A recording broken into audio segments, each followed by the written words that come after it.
जय श्री राम। बहुत स्वागत आपका आपके अपने बेहद खास कार्यक्रम मानस ज्योतिष ज्ञान में। मैं हूं आपके साथ आपका अपना डॉक्टर राज मिश्रा और आपका अपना पसंदीदा प्रोग्राम मानस ज्योतिष ज्ञान लेकर के आपके सामने उपस्थित हूं। 9 अप्रैल से प्रारंभ हो रहा है चैत्र का नवरात्र। 9 अप्रैल से चैत्र का नवरात्र, और यही वो दिन है जहां पर सनातन धर्म के अकॉर्डिंग, हिंदू धर्म के अकॉर्डिंग, भारतवर्ष के अनुसार, सूर्य चंद्रमा इत्यादि के अनुसार 9 वर्ष का प्रारंभ होता है। सबसे पहले आप सभी को सनातन धर्म 9 वर्ष संवत 2081 काल युक्त 9 संवत्सर की बहुत सारी हार्दिक शुभकामनाएं। चैत्र नवरात्र की बहुत सारी हार्दिक शुभकामनाएं। भगवान आप सबको बहुत प्रसन्न रखें, ये मेरी भगवान से प्रार्थना है। अच्छा, क्या होगा इन 9 दिनों के अंतर्गत? नवरात्र का व्रत कैसे करना होता है, कलश स्थापना कैसे करनी होती है, किस विधि का किस प्रकार से पालन करना होता है, क्या खाना है क्या नहीं खाना है, क्या करना है और क्या नहीं करना है। अच्छा, उसके साथ साथ ऑफिस जाते हैं तो नवरात्र व्रत कैसे करें, शुगर इत्यादि बीमारी है तो नवरात्र व्रत कैसे करें, अस्वस्थ हैं तो नवरात्र व्रत कैसे करें। और बहुत दिन से कुछ लोग अपने घरों में रामायण पाठ, दुर्गा सप्तशती इत्यादि का पाठ इत्यादि कराते आ रहे हैं या करते आ रहे हैं, तो आप लोग आखिर कैसे चीजों का पालन करें, इन सभी विषयों पर मैं चर्चा करूंगा इस कार्यक्रम में। साथ में आपको बताना चाहता हूं, यदि आप अपने घर, अपने क्षेत्र में कोई भी धार्मिक आयोजन करना चाहते हैं, श्रीमद् भागवत कथा, श्री रामचरितमानस की कथा, शिव पुराण की कथा इत्यादि, या कोई भी धार्मिक आयोजन, तो आप प्लीज हमसे संपर्क कर सकते हैं। भागवत कथा इत्यादि के माध्यम से पितृ मुक्ति के लिए हम विशेष प्रकार के उपाय इत्यादि करते हैं, विशेष प्रकार की कथाओं का आयोजन करते हैं, तो आप उसके लिए हमसे संपर्क कर सकते हैं। 9 अप्रैल को ध्यान रखिएगा, नवरात्र प्रारंभ होगा, 9 वर्ष प्रारंभ होगा। एक बात बहुत ध्यान रखना है, सुबह 7:32 तक, ध्यान रखिए, कल स्थापना की बात कर रहा हूं, 7:32 तक आपको कलश स्थापना नहीं करना है, इसका ध्यान रखिएगा। तो आखिर कलश स्थापना का मुहूर्त क्या होगा और वास्तविकता में नवरात्र है कब तक? तो 9 तारीख को नवरात्र प्रारंभ होगा, 16 तारीख को अष्टमी है और 17 तारीख को मर्यादा पुरुषोत्तम भगवान राम का जन्मोत्सव मनाया जाएगा। उसी के साथ रामनवमी होगा। लेकिन जो लोग वास्तविकता में नवरात्र व्रत रखते हैं, पूरे 9 दिन का व्रत रखते हैं, उनको क्या करना चाहिए, व्रत का पारण कब करना चाहिए? तो वैदिक धर्म के अकॉर्डिंग अगर नवरात्र के प्रॉपर प्रोसेस को उठा करके देखा जाए तो आपको 18 तारीख को अपने नवरात्र का पारण करना चाहिए। नवरात्र व्रत पारण वास्तविकता में 18 तारीख को है, तभी आपका जो 9 दिन का व्रत है वो संपूर्ण होता है। अब कलश स्थापना का वास्तविक समय क्या होगा और कलश स्थापना इत्यादि कैसे करना चाहिए? 7:55 से लेकर के सुबह, ध्यान रखिएगा, सुबह 7:55 पर प्रारंभ होगा वृषभ लग्न, और वो वृषभ लग्न 9:50 तक सुबह रहेगा। तो 7:55 से लेकर के 9:50 तक वृषभ लग्न के अंतर्गत कलश स्थापना की जा सकती है। कलश स्थापना कैसे करनी चाहिए, पूजा कैसे करनी चाहिए, दुर्गा पूजन का विधान क्या होना चाहिए, जो लोग व्रत करते हैं उनको किन नियमों का पालन करना चाहिए, आप व्रत करते हैं या नहीं करते हैं, आपको सबसे पहले ये 9 दिन जो प्राप्त हुए हैं, ये अमृत काल है, समझ लीजिए, अमृत तुल्य 9 दिन प्राप्त होते हैं। ये वो समय होता है 9 दिन का जिस दिन आप आसुरी प्रवृत्तियों से, कई बार आपके जीवन में ऐसी परिस्थितियां आपको नजर आती है। आपको बता दूं कि नवरात्र प्रारंभ कहां से हुआ था।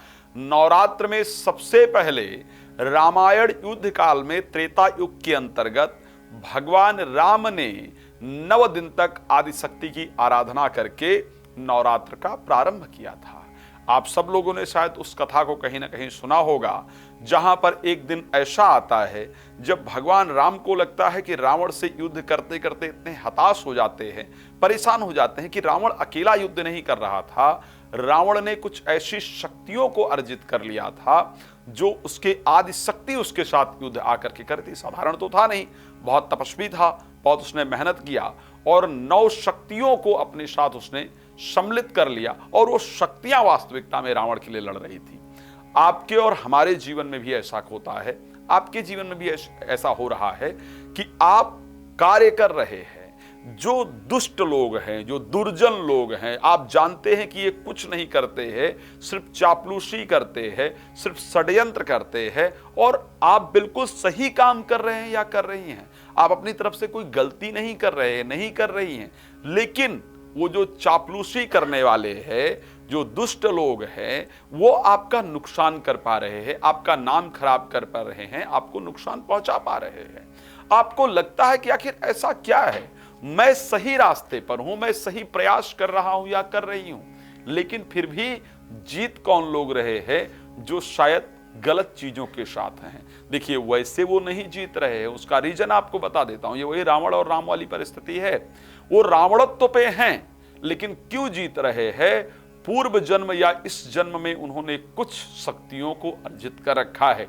पूर्व जन्म में या तो उन्होंने कुछ ऐसे कर्म किए हैं जिस कारण से वो शक्तियां उनका साथ दे रही हैं, जिस कारण से आपके सही होते हुए भी आप नहीं काम कर पा रहे हैं, या इस जन्म में उन्होंने कुछ ऐसे कार्य किए हैं जिस कारण से शक्तियां उनका साथ दे रही हैं। ये हर जगह की बात कर रहा हूं। कई बार परिवार में कुछ लोग गलत होते हैं, षड्यंत्र कर रहे होते हैं, लेकिन फिर भी आप उनको परास्त नहीं कर पाते हैं, नहीं कर पाते हैं, ये पता होते हुए भी कि आप सही हैं, वो गलत हैं। वो गलत लोग जीत रहे होते हैं, आप सही होकर भी हार रहे होते हैं। तो जब हम सही हैं और सही होकर भी गलत लोग हमें परास्त कर रहे हैं, तो उन गलत लोगों पर विजय प्राप्त करने का, यानी रावण पर राम का विजय प्राप्त करने का तरीका क्या है? राम जी ने क्या किया? 9 दिन तक उन आदि शक्तियों की आराधना की, और आराधना करने के बाद उन शक्तियों को अपने साथ सम्मिलित किया, उन शक्तियों से प्रार्थना की। वो शक्तियां जब उन राम जी की तरफ हुई तो रावण पर विजय प्राप्त कर पाए। इसी प्रकार ये 9 दिन जो आपको मिला है, वो उन शक्तियों को अपने साथ अर्जित करने का, उन शक्तियों के कृपा प्राप्ति का समय है, जिससे कि जो लोग आपके अगेंस्ट है, जो गलत होते हुए भी आपको परास्त कर पा रहे हैं, उन पर आप विजय प्राप्त कर सकें। तो इस नवरात्र के व्रत को करना बहुत इंपॉर्टेंट है, बहुत महत्वपूर्ण है।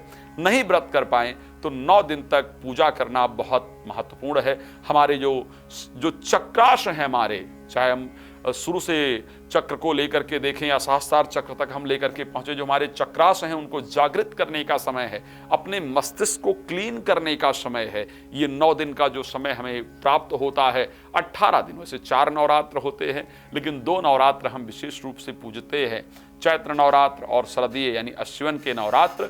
तो ये चैत्र नवरात्रि उसमें भी सबसे विशेष है, क्योंकि इसी दिन से नव वर्ष का प्रारंभ होता है, सनातन नव वर्ष का प्रारंभ होता है। सूर्य बदलते हैं, चंद्रमा बदलते हैं, नक्षत्र बदलते हैं, परिस्थितियां बदलती हैं। यही वो नवरात्र है जिसकी नवमी को स्वयं ब्रह्म अवतार लेता है, भगवान राम का अवतरण होता है। अब बात करते हैं कि पूजन कैसे करना है, व्रत कैसे करना है।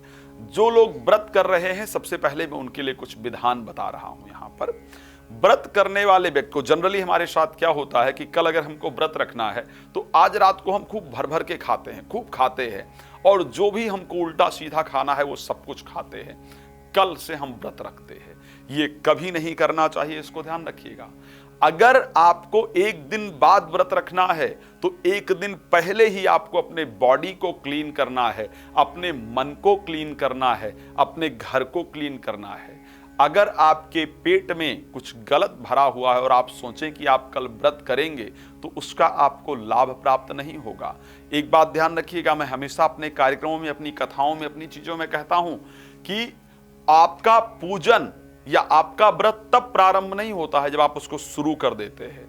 आपका पूजन, आपका व्रत तब प्रारंभ होता है जब आप उसके बारे में विचार करना प्रारंभ करते हैं। इसीलिए शास्त्र में प्रथम पूजा, मध्यम पूजा और उत्तर पूजा का वर्णन है।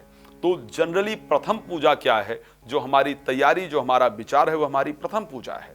तो ऐसे परिस्थिति के अंतर्गत एक दिन पहले लाइट, शाम को हल्का भोजन लेने का प्रयास करें। घर की पूरी सफाई, यदि घर में कारणवश मांसाहार इत्यादि बनता है, उसका सेवन होता है, एक दिन पहले ही सबको घर से बाहर कर दें।